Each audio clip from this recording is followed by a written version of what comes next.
And welcome back to Flo's Sports Fix on this Thursday night. Well, we had the Flowman giving us his AFL tips a little while ago, and now it's time for the Statman. Thanks, Clayton. Yes, a little bit of a strange start to the AFL this week with no Thursday night clash. So we have to wait until Friday. It is the Anzac round, of course, we know. And one of the great modern-day rivalries that has developed over, well, probably the last half a dozen years or so, will be featured on Friday Night Football, the resurgent GWS Giants taking on the top of the ladder Western Bulldogs, who are flying. This will be at Manuka Oval, and the Giants, of course, come from behind, win over the Sydney Swans in their previous round match. Inaccurate. They could have won by more, the Giants, but the Western Bulldogs have not put a foot wrong in this season so far. Now, history tells us they're going to lose at some point. Whether or not it's this game to GWS, I'm not sure, though. I think they're just going to be a little bit too good, the Western Bulldogs, the way they're travelling at the moment, and I think they'll win this one by about 20 to 25 points. So that should be interesting. On Saturday, we've got 5 games. It's a super Saturday of AFL football. It starts with Geelong taking on the West Coast Eagles down at GMHBA Stadium. The Cats missing a few. Patrick Dangerfield is out. The West Coast Eagles missing a few of their own. So both of these sides injury hit to a point. I think the Cats at home might just have a bit too much for the Eagles. At some point, the West Coast are going to have to start winning away from home if they want to be considered a genuine premiership threat. They're doing all right in Perth, but struggling away from home. If they could beat the Cats down at the Cattery, that would go a long way to firming up their premiership credentials. We go to Saturday afternoon at Metricon, and it's the Gold Coast Suns hosting the Sydney Swans, who pinched a defeat from the jaws of victory last week. Again, this is another side that has hardly put a foot wrong, other than in the last 10 minutes last week against the GWS crew. So, look, Gold Coast are struggling a little bit at the moment, it's fair to say. They were off the bit last week. Before that, they'd been competitive in every match. They'd only won the one game against North Melbourne, but they've been super competitive, the Gold Coast Suns, up until the first half last week, where the Western Bulldogs just blew them out of the water. I think the Sydney Swans might just have a bit too much here for the Gold Coast, but at some point, the Gold Coast Suns are just going to have to start winning games, and if there's any sort of legitimacy about them, and Stewie Dew's coaching career could be on the line if they don't get this right, then they'll find a way to get this done. But I'm going to have to tip the Swans, not by much.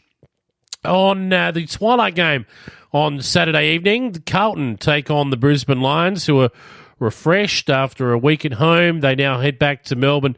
They'll play Carlton at Marvel Stadium. This is an interesting game. Danger game for the Brisbane Lions, certainly, but you just couldn't tip Carlton on the back of last week. We said if they were legit, Carlton, that they would find a way to get the job done against an undermanned Port last week. They couldn't because, quite frankly, they're not quite good enough. I'm not sure where their ceiling is at the moment, Carlton, but it's certainly not top 8, I don't think. So the Brisbane Lions to win that one for me.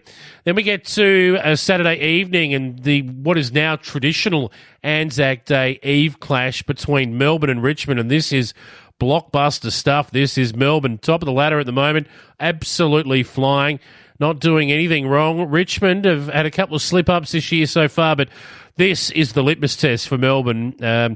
We'll see how they go. I can't tip past Richmond until Melbourne actually beats someone of this calibre. So for that reason alone, we'll go with Richmond. But if Melbourne are legitimate at the top of the ladder, they probably win this game, you would think, again, but you just have to tip Richmond, or I feel like I have to tip Richmond at the moment. The other game on Saturday evening is Fremantle hosting North Melbourne, and after Fremantle's performance against the Adelaide Crows last week in Adelaide, they'll come home cock-a-hoop full of confidence and ready to go. Unfortunately for them, another couple of injuries out of that game, but nothing that'll be unsurmountable when they take on North Melbourne, who were better last week against Geelong, but still struggling at the moment, the Kangaroos. On Sunday, we've got 3 Anzac Day clashes. Looking forward to all of them as well. In Tasmania, the Crows will get on the plane and head down there to take on the Hawks. Now, Hawthorn have been, well, there's no other way to put it, they've been terrible. They're second to bottom on the ladder at the moment. Only North Melbourne have been worse this year, but I think there's a big gap between Hawthorn and North Melbourne. Hawthorn are much better than what their records suggest. The Crows have probably overperformed up until this part of the season. So whilst Hawthorn on the ladder, 17 versus 7th, I almost think the Hawks are nearly favourites to win this, and the bookmakers agree. So I'm going to tip the Hawks to get the job done here, but with absolutely no confidence at all. They're not certainly tearing the house down at the moment, Hawthorn. So Hawks just.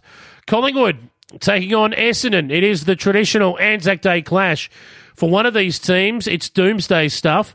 The other one has a chance to get their season back on track. The winner here at least has a shot at going on to maybe finals action. The loser, you would say, finals are a long way away. So, look, Collingwood struggling at the moment with injuries, selection, some off-field dramas. There's a few things going on there. Essendon have been up and down this season. There's no question about that.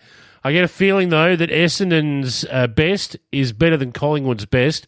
But that said, Essendon's worst is much worse than Collingwood's floor as well. So, look, it depends on who turns up, which Essendon we actually get here in this game. But I just got a feeling that if you can't get up for Anzac Day, then you shouldn't be playing AFL football. I think the Bombers win this against Collingwood on Anzac Day. And then at Adelaide Oval, Port Adelaide earned the right to have the evening Anzac Day clash. They'll host this against the Saints. And at the start of the year, when we looked at this fixture, we thought this would be an absolute blockbuster with St Kilda being on the improve, and they have really struggled this year to continue on their form from last year, haven't they? Port Adelaide, they've had some injury concerns, but really they haven't done much wrong. Port Adelaide, they had a pretty poor game, one game earlier on. They beat Richmond. They did what they had to do against Carlton last week. You couldn't go past Port Adelaide. They should win this and win that game fairly comfortably, you would think, on Anzac Day night. So should be an interesting round of AFL clashes. Looking forward to seeing how it all unfolds. Clayton, we'll head back to you now. Enjoy your AFL footy this weekend. Thank you, Jace. Yes, we certainly will. And just recapping his AFL tips for this round, the Bulldogs, the Cats, the Swans, Brisbane, Richmond, Freo, the Hawks, the Bombers and Port Adelaide. And a quick look, and there's only two differences between the Flowman and the Statman selection, so one of them's going to be happy and the other one won't be, and boy, are we looking forward to that next week. Coming up still on the Flow Sports Fix on this Thursday night, we're chatting up next with Nat Brown. Nat Brown is the Deputy Chef de Mission at the Australian Paralympic team. Looking forward to that conversation. Please be a part of it. You're going to enjoy it too on Flow Sports Fix tonight.